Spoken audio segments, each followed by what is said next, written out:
کیا ان کی تلاشی لی ہے؟ ایک سالار نے پوچھا۔ لی ہے، محافظ نے جواب دیا۔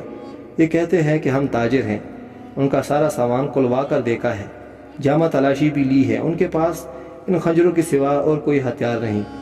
اس نے 5 خنجر سلطان ایوبی کے قدموں میں رکھ دیے۔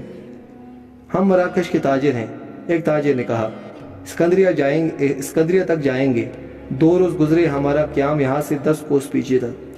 پرسوں شام یہ لڑکیاں ہمارے پاس آئیں، ان کے کپڑے بھیگے ہوئے تھے، انہوں نے بتایا کہ یہ سسلی کے رہنے والی ہیں، انہیں عیسائی فوج کا ایک کماندار گھروں سے پکڑ کر ساتھ لے آیا ہے اور ایک بحری جہاز میں جا سوار کیا۔ ان کے ماں باپ غریب ہیں، یہ کہتی ہیں کہ بے شمار جہاز اور کشتیاں چل پڑیں۔ لڑکیوں والے جہاز میں چند اور کماندار قسم کے آدمی تھے، ان کی فوج بھی تھی، وہ سب ان لڑکیوں کے ساتھ شراب پی کر عیش و عشرت کرتے رہے۔ اس ساحل کے قریب آئے تو جہازوں پر آگ کے گولے گرنے لگے، تمام لوگ جہازوں سے سمندر میں کودنے لگے۔ ان لڑکیوں کو انہوں نے ایک کشتی میں بٹھا کر جہاز سے سمندر میں اتار دیا۔ یہ بتاتی ہیں کہ انہیں کشتی چلانی نہیں آتی تھی، کشتی سمندر میں ڈولتے اور بھٹکتی رہی، پھر ایک روز خود ہی ساحل سے آ لگی۔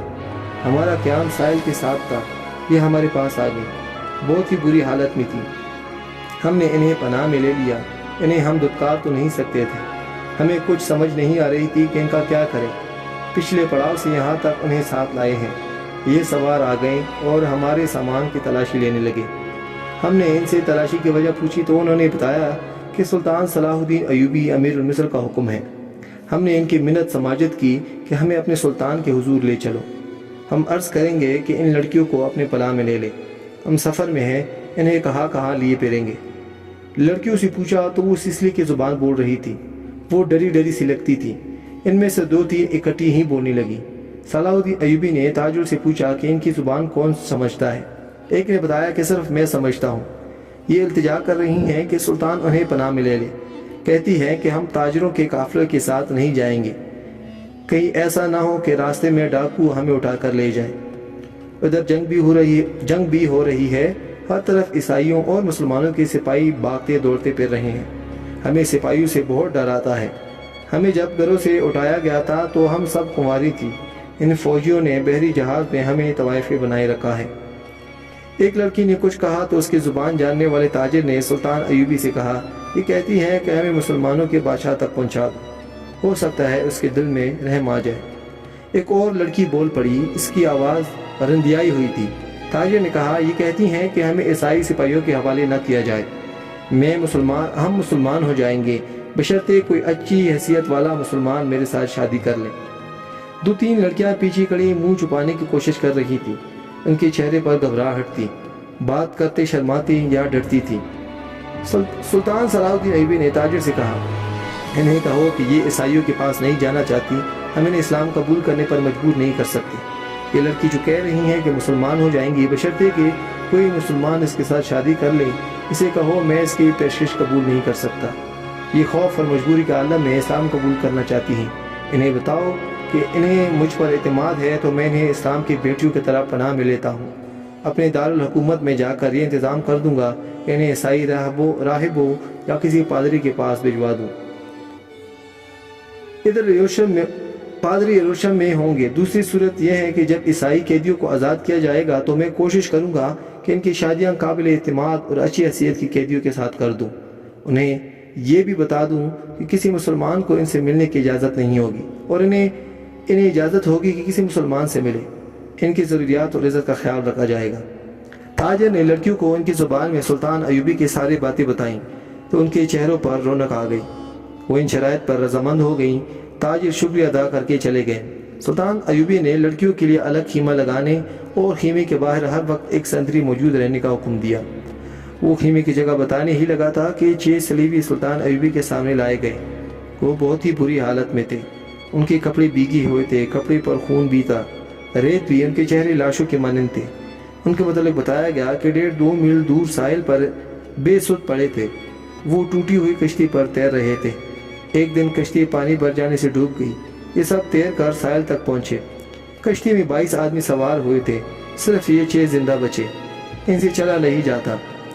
یہ صلیبی لشکر کے سپاہی تھے، وہ سب دڑام سے بیٹھ گئے، ان میں سے ایک چہرے سے لگتا تھا کہ معمولی سپاہی نہیں ہے، وہ کرا رہا تھا، اس کے کپڑوں پر خون کا ایک دبا بھی نہ تھا، مگر زخمیوں سے زیادہ تکلیف میں معلوم ہوتا تھا۔ اس نے ساتوں لڑکیوں کو غور سے دیکھا اور پھر کرانے لگا۔ یہ سلطان صلاح الدین ایوبی کا حکم تھا کہ ہر ایک قیدی اسے دکھایا جائے۔ چونکہ قیدی ابھی تک سمندر سے بچ کر نکل رہے تھے، اس لیے ہر ایک قیدی سلطان ایوبی کے سامنے لایا جا رہا تھا۔ اس نے قیدی کو بھی دیکھا، کسی سے کوئی بات نہ کی، البتہ اس قیدی کو جو سب سے زیادہ کرا رہا تھا اور جس کے جسم پر کوئی زخم بھی نہ تھا، سلطان نے غور سے دیکھا اور آہستہ سے اپنے سالاروں سے کہا، علی بن سفیان ابھی تک نہیں آیا۔ ان تمام قیدیوں سے جو اب تک ہمارے پاس آ چکے ہیں بہت کچھ پوچھنا ہے، ان سے معلومات لینی ہے۔ اس نے اس قیدی کی طرف دیکھ کر کہا، یہ آدمی کماندار معلوم ہوتا ہے، اسے نظر میں رکھنا، اور جب بھی علی بن سفیان آئے تو اسے کہنا کہ اسے تفصیلی پوچھ گچھ کرے۔ معلوم ہوتا ہے اسے اندر کی چوٹیں آئی ہیں، شاید پسلیاں ٹوٹی ہوئی ہوں۔ انہیں فوراً زخمی قیدیوں کی خیمے میں پہنچا دو، انہیں کھلاؤ اور ان کے مرہم پٹی کرو۔ قیدیوں کو اس طرف لے جایا گیا جس طرف زخمی قیدیوں کے خیمے تھے۔ لڑکیاں انہیں جاتا دیکھتی رہیں، پھر ان لڑکیوں کو بھی لے گئے۔ فوج کی خیموں سے تھوڑی دور لڑکیوں کے لیے خیمہ نصب کیا جا رہا تھا۔ وہاں سے کوئی 100 قدم دور زخمی قیدیوں کے خیمے تھے، وہاں بھی ایک خیمہ گاڑا جا رہا تھا اور 6 نئی زخمی قیدی زمین پر لیٹے ہوئے تھے۔ لڑکیاں ان کی طرف دیکھ رہی تھی۔ دونوں خیمے کھڑے ہو گئے، لڑکیاں اپنی خیمے میں چلی گئیں اور زخمیوں کے ان کے اپنی خیمے میں لے گئے۔ ایک سنتری لڑکیوں کی خیمے کے باہر کھڑا ہو گیا، لڑکیوں کے لیے کھانا آ گیا جو انہوں نے کھا لیا۔ پھر ایک لڑکی خیمے سے نکل کر اس خیمے کی طرف دیکھنے لگی جس میں نئے 6 زخمی قیدیوں کے لیے قیدی گئے تھے۔ اس کے چہرے پر اب گھبراہٹ اور خوف کا کوئی تاثر نہ تھا۔ سنتری نے اسے دیکھا اور اس نے سنتری کو دیکھا۔ لڑکی نے مسکرا کر اشارہ کیا کہ وہ زخمیوں کے خیمے کی طرف جانا چاہتی ہیں۔ سنتری نے سر ہلا کر اسے روک دیا۔ لڑکیوں کو خیمے سے دور جانے یا کسی سے ملنے کی اجازت نہیں تھی۔ لڑکیوں اور 6 زخمیوں کے خیموں کے درمیان بہت سے درخت تھے۔ بائیں طرف مٹی کا ایک ٹیلا تھا جس پر جھاڑیاں تھیں۔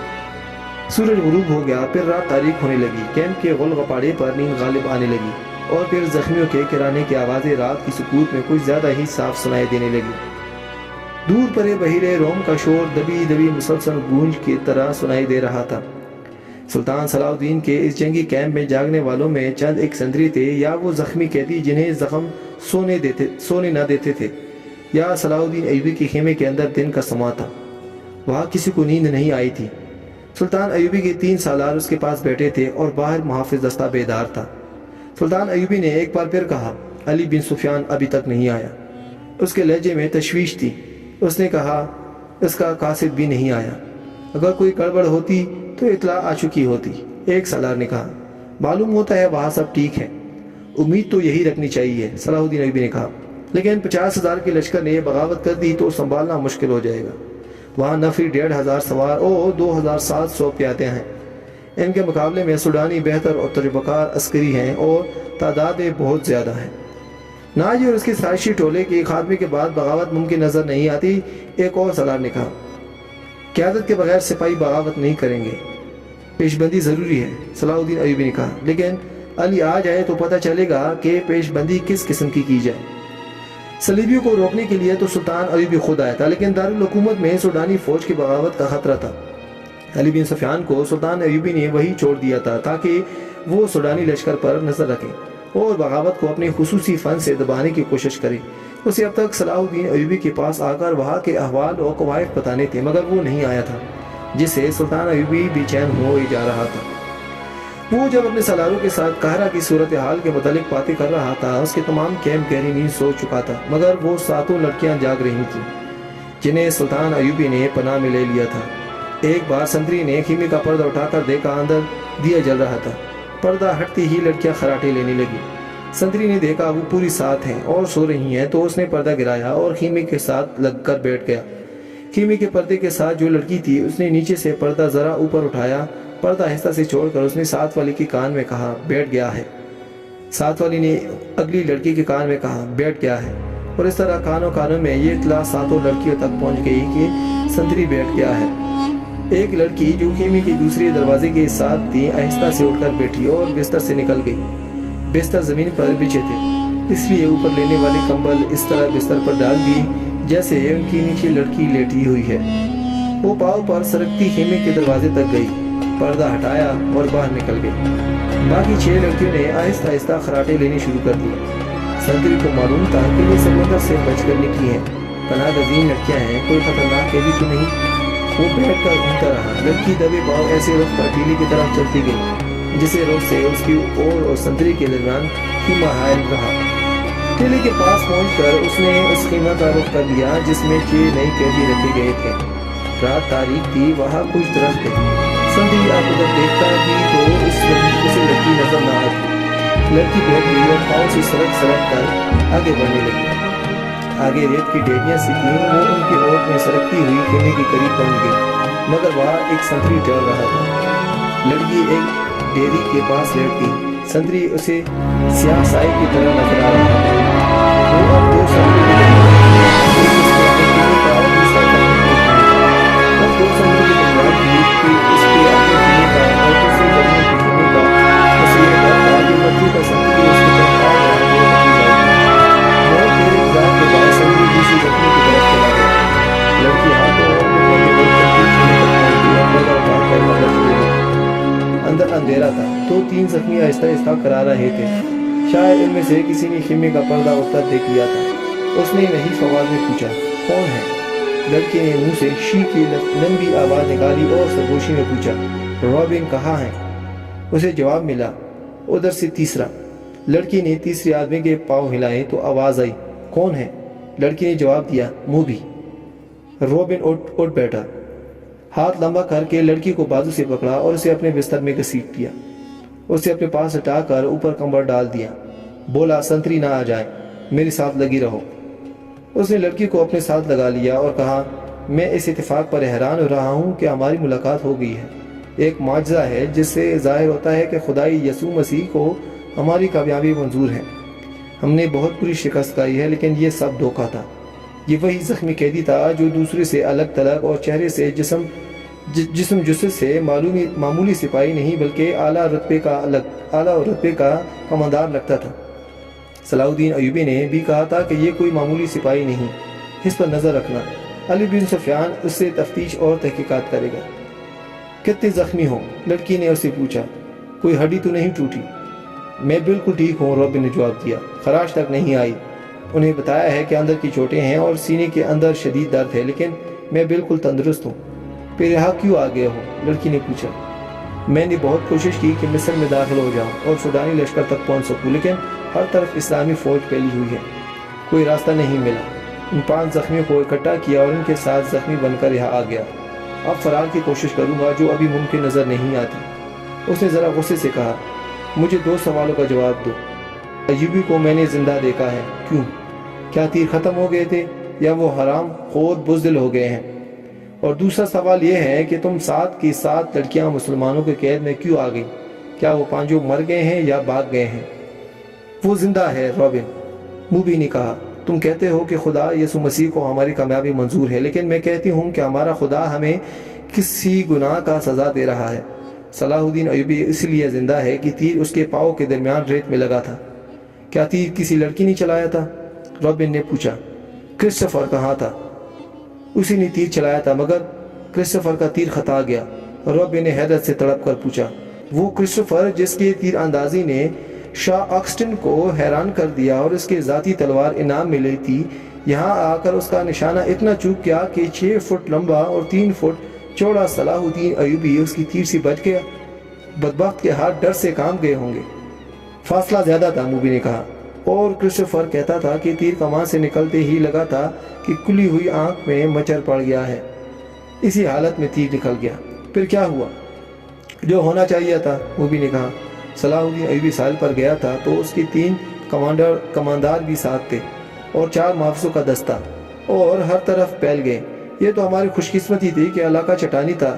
کرسٹوفر بچ کے نکل آیا اور پھر ہمیں اتنا وقت مل گیا کہ ترکش اور کمان ریت میں دبا کر اوپر اونٹ بٹھا دیا۔